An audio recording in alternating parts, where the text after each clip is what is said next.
On this episode of Health Accelerated, millions of Americans, men, women, and children are in crisis, a mental health crisis. The numbers from the National Alliance on Mental Illness are scary. 1 in 5 U.S. adults experience mental illness each year, with 1 in 20 experiencing a serious mental illness each year. 1 in 6 kids, aged 6 to 17, experience a mental health disorder each year. That's nearly 8 million people. And 50% of all lifetime mental illness begins by the age of 14, 75% by the age of 24. Suicide is the second leading cause of death among people aged 10 to 14. Joining me to discuss this important topic and just one of the ways OSF HealthCare is looking to help are Dr. Samuel Sears, a psychiatrist and Director of Behavioral Health Physician Services for OSF HealthCare, and Emily Shields, Vice President of Business Development for OSF. Dr. Sears, in your practice, these numbers aren't surprising to you, are they? Unfortunately, no. We were already facing pretty significant challenges in mental health even before the pandemic, and the pandemic has really spurred a great deal of increased demand for services. We've seen about a 30% increase of rates of depression, rates of anxiety, and worsening substance use disorders. And that's really spurring crisis in care needs, showing up in our emergency departments, showing up in outpatient, showing up in our inpatient units. And this great demand comes at a time when really we have less behavioral health personnel than ever before, both in terms of therapists and treating prescribing providers. The states and the governmental bodies out there have not done the mental health community any favors, have they, over the years? Because it was an easy cost-saving measure. We don't need that facility. We'll just do away with it because nobody wants to be institutionalized. And that has created some of the crisis, in your opinion, hasn't it? It really has. And unfortunately, it's a case of best intentions and attempts at financial balancing acts really ending up costing a lot of the most vulnerable individuals. At the end of the day, is it great when we're able to provide care in the community, keep people out of the hospital? Certainly, that's always a goal for all of us. However, at the same time, it can't be at the expense of people in crisis and in great need. And the state has, really pared back on their ability to serve the civil population as the forensic population has boomed through the courts and through incarceration. And the state really has focused their attention on meeting the needs of the incarcerated individuals or those waiting to stand trial, whereas most of the civil needs have fallen on, community agencies, hospitals, and individual doctors to try and support those needs. And really, we've not been able to keep up with that demand without robust services. The states across the country have cut funding to community mental health centers, some of which have gone out of business. Others have had to partner to stay afloat and have had to pare back services. In fact, even well-run community mental health centers, for every hour of prescribing provider time that they give, actually lose money on that proposition. And so, again, when you're struggling with, keeping your doors open and serving individuals, having to cut back on those in great need is difficult. And there used to be things such as block grants that were given out by the federal government. Those were pared away back in the Reagan administration, even have only suffered greater cuts over time. There is less grant-funded dollars available to the system than there ever was before. And unfortunately, those with severe mental health issues really aren't the ones that are providing a lot of money in campaigns to be the strong push toward, we're a focus of attention for political campaigns. That's not going to, bring in the revenue to get somebody elected. So their voice often goes unheard. It's not unusual. You hear everybody recognize, they say, yes, there's a mental health crisis in this country, but doing something about it. Do you think there used to be a stigma back in the day? In the Peoria area, you had the Bartonville facility where people were institutionalized, and everybody, it didn't have a great reputation despite whatever work was going on, and you didn't want to go down to that facility. Did that create perhaps some of what we're dealing with now because there was a certain stigma around being quote unquote institutionalized? There's always been stigma around mental health, unfortunately, and mental health is truly just part of healthcare. The brain's no different than any other organ of the body. However, many individuals and some cultures, especially, have a lot of stigma that are just kind of embedded within how they approach mental health discussions, difficulty talking about feelings, difficulty talking about there's something wrong. Does that make me, a weaker person or somebody that doesn't have strong faith or anything else? And again, we've worked really hard over time and we've made good progress in, really getting this approached more as this is a health problem. You wouldn't treat someone differently because they got pneumonia or had diabetes. Why would you treat them differently because they have a disorder that's affecting their emotions and their brain? But unfortunately, that hasn't gone away despite the, strides we've made. There are some other stats that I want to bring in before I bring Emily into this conversation. More than 47% of adults with mental illness received treatment in 2021, so that's less than half. 65% with serious mental illness received treatment in 2021, and just over 50% of kids aged 6 to 17 with a mental health disorder received treatment in 2016, which were the most recent numbers available.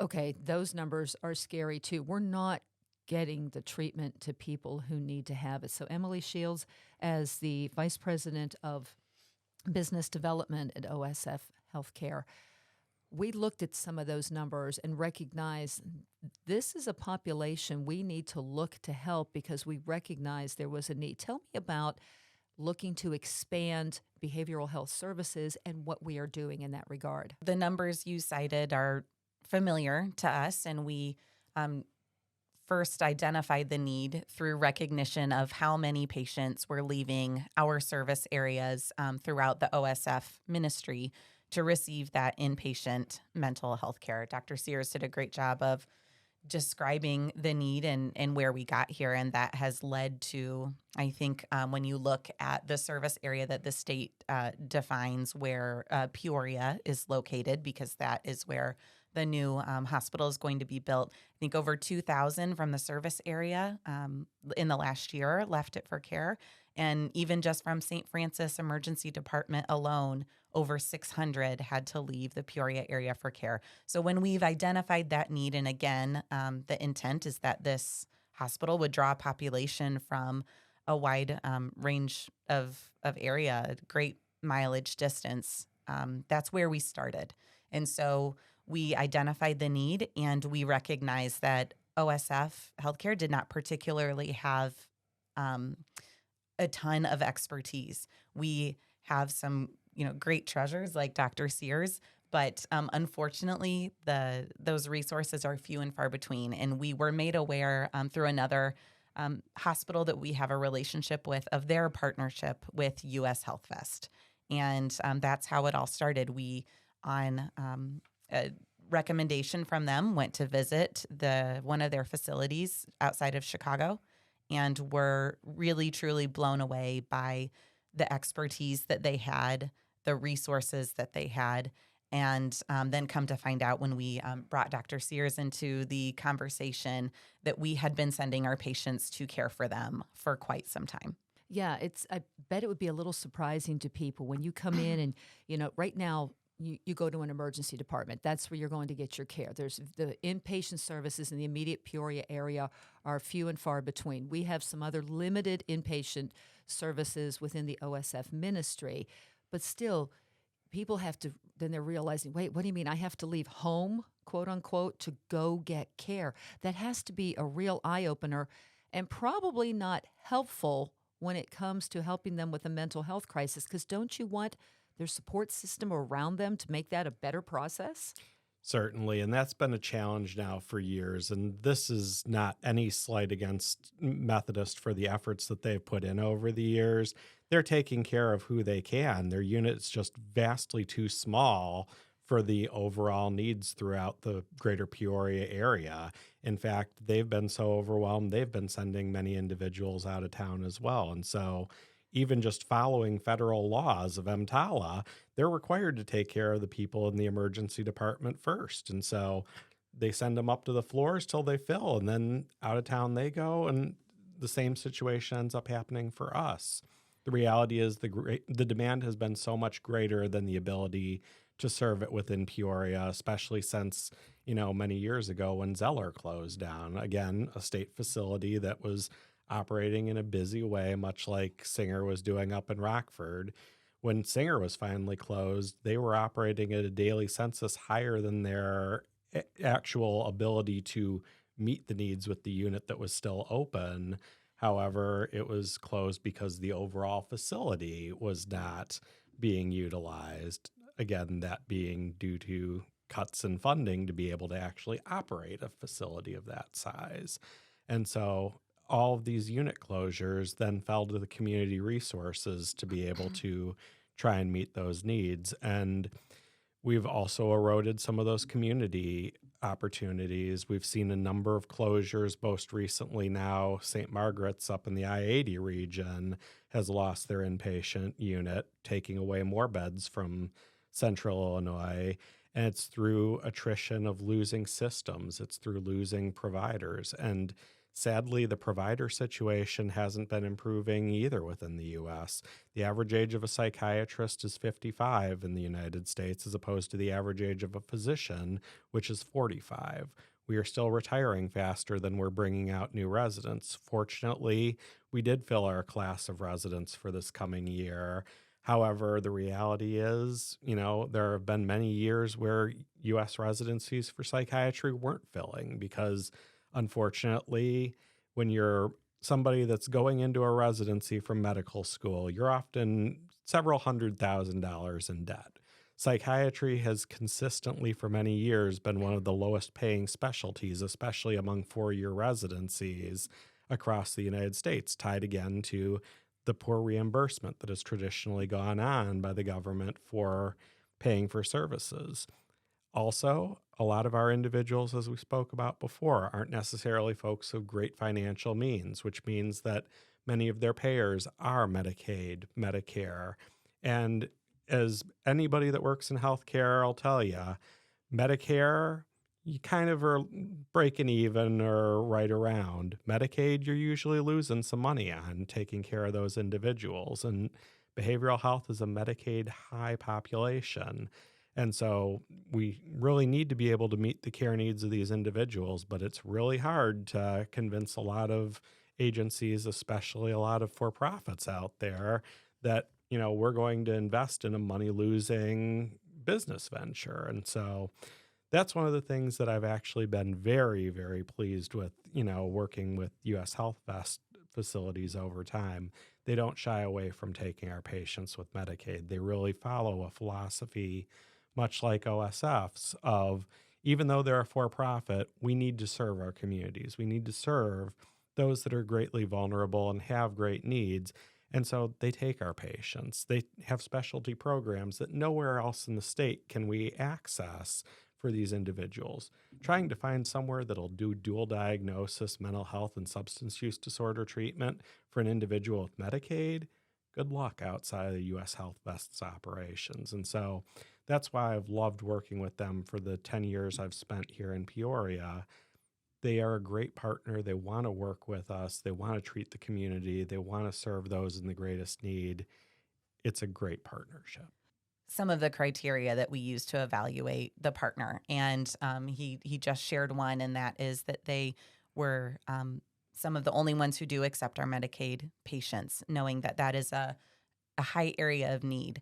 And the reason they're able to do that is because they can offer these specialized programs at scale. So they bring additional resources. They have 3 hospitals in the Chicago areas, but many others around the United States. And so they are able to pull resources, whether that's administrative and leadership resources, physician resources. They have programs where they grow their own, staffing with behavioral health techs. They have a different model than what we're used to, but it's a proven model with good outcomes, as good of outcomes as you can have. And then the other is the expertise that they bring in regards to that staffing. So both their ability and willingness to treat all patients and the expertise and scale that we're able to achieve with them as a partner. Trying to plan from 2 hours, 3 hours away from where the person lives, the odds that they're going to be familiar with what resources are in the area, let alone what resources are quick, available, most efficient, most meeting the individual needs and matching providers that are best at what the person needs to what's available, there's no chance of that at 2 and 3 hours away. I can't tell you the names of psychiatrists that are 3 hours away outside of ones that I directly interact with and accepting patients. How on earth can you expect those facilities to know our doctors, our therapists, what we specialize in? And so getting people close to home, do I know what services are available over across the street at Methodist? Do I know what's available at Trillium Place? Do I know what's available in Heartland? Do I know what's available at Proctor? I certainly do. I also know our friends and associates in mental health that are a private group that are here in town. When you're local, you know in the behavioral health community who does what, who's great at what the right person to send out to is. Can't do that from 2.5, 3 hours away. And so this is going to open up a lot of opportunity for loved ones to be involved, for better discharge planning, and then top that off with really opening up one thing that's really great in evidence-based care of having a PHP, partial hospitalization program, to be able to step down from inpatient into, which is one of the perks that's going to be available with our partnership for Meadowview Behavioral Hospital.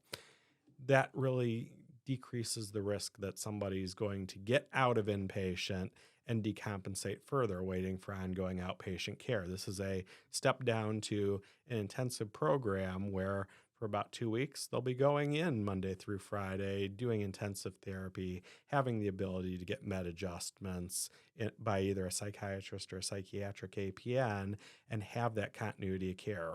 We know this is evidence-based. It decreases recidivism in the emergency departments. It decreases the difficulties of getting that access and appropriate follow-up. We have quality metrics around HEDIS that flat out say these people need to be seen within 7 days after an inpatient discharge. With our current, abilities to care for folks and honestly the connectivity of trying to get people from 2 and 3 hours away, we're not meeting those metrics the way that we want to and that we know people need. This provides that ability. We heard firsthand from patients exactly what Dr. Sears just detailed when we sat in front of the state board to ask for approval to open this new hospital. We were fortunate to have a couple of patients come and share their stories.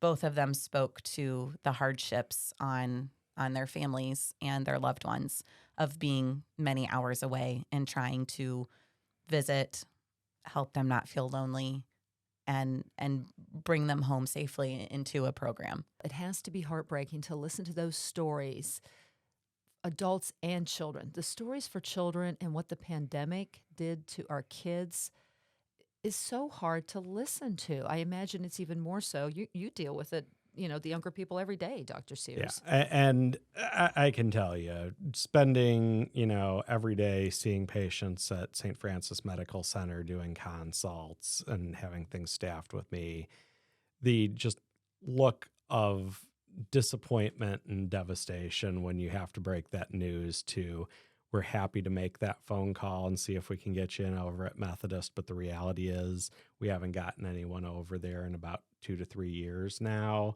Just kind of the look that just goes over their face of, yeah, if they haven't gotten somebody over there in a couple of years, the odds it's going to be me nearly zero.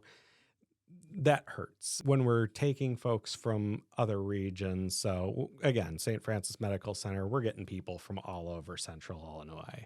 When we're getting people from up in the Ottawa region and telling them, yeah, we'll be happy to make St. Elizabeth's our first call, our sister hospital that's, up there and has a unit. That is comforting. That helps them feel, okay, this is getting me closer to home. We're on the road to what we need to do. When we get folks from Bloomington, we're happy to, try Bromen, try and make that happen, and frequently are able to. Folks from Champaign-Urbana, we're happy to call, Heart of Mary or Pavilion, see what we can do about that. That gives a lot more hope. That helps people feel they're connected to things when our answer is, all right, we're going to start making calls. We'll try and keep you close to home. But the reality is, best case scenario, you're going to be, an hour, 2 hours away from where home is. I think of patients that are from the Canton area. Oh boy, if you're from Canton, you're guaranteed to be at least an hour and a half away from home in current state. And that's hard for folks. And we get plenty of folks from, those kind of communities where it is basically a mental health desert outside of the community agencies that provide outpatient care. And even them, they're very stretched, and it can be very hard to get that follow-up. We were overwhelmed by support from those hospitals that he just mentioned, our rural communities, our independent hospital partners, community agencies, FQHCs, federally qualified health centers, truly overwhelmed with the amount of letters written in support of this project. Were you even surprised at what the pandemic did to the mental health state of people? I mean, we get it. You're in lockdown, you're all these various things, but even sitting there, did it shock you of how bad things got? It both did and it didn't, unfortunately.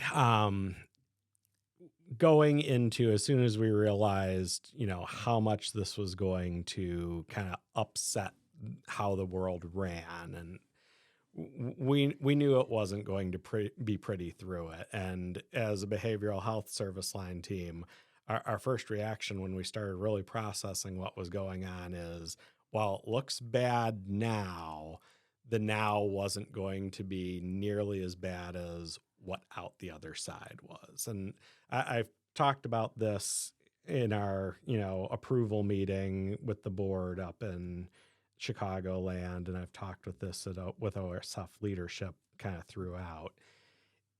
I liken what's gone on with the pandemic to kind of a military conflict. You don't lose your soldiers for the most part to suicide during active combat. You lose them when they come back home and try to adjust to normal that's not normal anymore. Honestly, the whole world went through something quite similar to the great stress that you would see during combat, the losses of close people, not being able to properly mourn and go about things the way that you would normally do to process and handle grief. And then, okay, we're back to normal, back to, quiet, time to take assessment and process what's going on.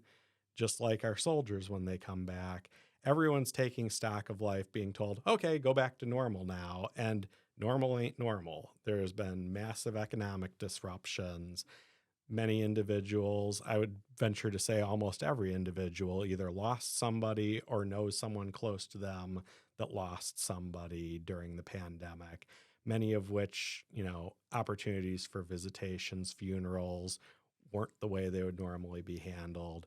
Complex grief, let alone access to services and care that got deferred and kicked down the road. We know when people wait for services, the worse the problem gets. And so many of these individuals have spent, upwards of 3 years just kicking the can down the road, and suddenly everything hits them like a ton of bricks. And that's when we, see all the fallout. There's no surprise. People have been self-medicating with alcohol and drugs. There's no surprise people are more depressed, more anxious. These are the natural consequences of people not dealing with the stresses, the traumas, the losses that have been just a constant part of life for several years now. So, Emily, give us a status update. It's a planned 100-bed Meadowview Behavioral Hospital that will be located, for people who look at a map, Peoria area, Route 91. There's some property OSF HealthCare owns out, I think where our Center for Health, Route 91 is. It's out in that general vicinity. What is the status with the facility, and what's the progression from here to get it built and open? So we've already talked about the exciting news that we did receive approval from the state board, and they told us to go forth and build as quickly as possible. So that we are trying to do. We are in the final stages of of land survey and, city permits and things like that, and anticipate construction starting as soon as possible. We are thankful that U.S. Health Vest also has kind of a standard design for their buildings. It works really well, and so we intend to replicate that here locally. And so that allows for Dr. Sears will do a better job than I describing this, but appropriate segregation of different types of patients to be in cohorts together for their treatment plans. So the space is very intentionally designed, and we look forward to starting construction as soon as possible for completion in 2025. Which can't be soon enough, I'm sure, as far as Dr. Sears is concerned. Certainly. And again, the cohorting is what makes their programmatic approach work so well. So they get patients onto units of kind of like needs, and that allows them kind of to specialize in treatment programming that really fits well with the individuals that are on the unit. So that's part of the real value add. And the way that their system works is operating at a scale. It's really hard to run a small unit. And by small unit, I'm talking, 20 or less. When you're dealing with a large segment of patients, you can break down those specialized programs into subunits, focus on, meeting needs jointly while doing individualized treatment planning on top of it. But trying to treat on, the same 20-bed unit, your range of individuals that might be suffering from psychotic illness, bipolar illness, severe depression from losses that they've had, post-traumatic stress disorder. There are commonalities, but they're not as common as, okay, we're going to have this unit really focused on individuals with mood disorders. We're going to have this unit really focused on psychotic disorders. We're going to focus this unit on commingled mental health and substance use problems. Those individuals are going to have a lot more in common with themselves and get more out of specific groups than trying to do a group targeting that whole breadth of patients. Any final thoughts on what lies ahead and what people should look forward to down the road in regards to this? So I would say the thing I'm most excited about is when you bring in services and ramp up services, it draws interest and talent from, around the country. So having this opportunity to really build a expertise-based inpatient hospital of 100-bed size, that's going to attract in therapists, psychiatric nurses, APNs, physicians that otherwise wouldn't be coming to the area.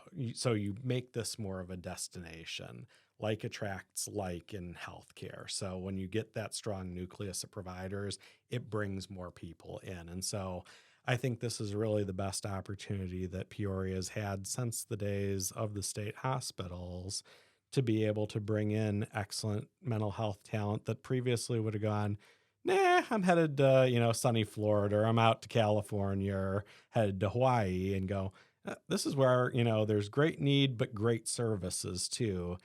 And, I think we have a much brighter future in Central Illinois than we've had for a long time. And I think it's going to allow OSF, and we were purposeful in this, allow us to focus on continued behavioral health care delivery in the ambulatory setting so that we can continue to grow those services while we've found a clinically expert partner in delivering those inpatient services. So allowing us to focus and continue to grow those outpatient ambulatory services for our patients. Yeah, really focusing on what we do best, let them do what they do best. And the reality is partnership is so key across mental health. In the behavioral health world, we don't look at, competition or have any of those kind of ideas. We look at there is no fighting over pie. There is more than enough pie for everybody. In fact, we are drowning in pie right now. So, we want everyone to focus on what they do best. And this is a great opportunity. Emily Shields, Dr. Samuel Sears, thank you so much for a very engaging conversation. Thank you. Thank you.